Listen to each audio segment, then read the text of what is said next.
صلی اللہ علیہ وسلم نے فرمایا حرام کمائی کسی جسم میں داخل ہوتی ہے 40 دن تک اس کی دعا قبول نہیں ہوتی. تجارت عبادت اگر ہو حلال کا سہارا، تجارت عبادت اگر ہو حلال کا سہارا، نہ جھوٹ ہو نہ فریب نہ حسود کا گوارا. جو تاجر دیانت دار ہے وہ اللہ کو ہے پیارا اور قیامت میں نبی صلی اللہ علیہ وسلم کے ساتھ ہوگا. تجارت عبادت ہے اگر حلال کا سہارا ہو، اس میں جھوٹ شامل ہو اور نہیں فریب. اگر سود سے دامن بچا لیا جائے تو یہی کاروبار کامیابی کی ضمانت بن جاتا ہے اور نبی کریم صلی اللہ علیہ وسلم کے ساتھ اس کا گناہ بیٹھے نہ ہوگا.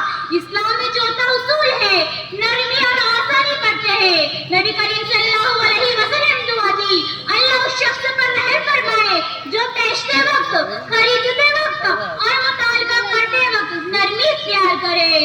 گاہک سے نرمی رکھو کرو انصاف کا خیال، گاہک سے نرمی رکھو کرو انصاف کا خیال. اس میں ہے برکت، اس میں ہے کمال. حرام کمائی سے بچو یہ دل کو کالا کرے، حلال روزی روشنی ہے زندگی اجالا کرے. اسلام میں 5واں اصول ہے یہ صرف نفع نہیں بلکہ خدمت ہے. اسلامی تجارت میں ہمارا مقصد صرف زیادہ پیسہ کمانا نہیں بلکہ لوگوں کی ضروریات پوری کرنا، انہیں سہولیت دینا بھی ہے.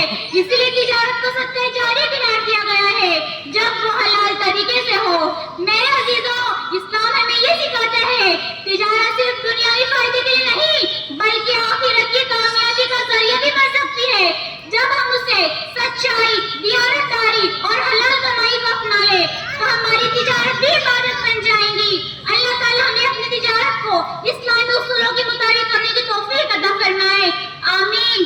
منصب ملا ہے یہ ہے عطائے خدا کی شان، منصب ملا ہے یہ ہے عطائے خدا کی شان.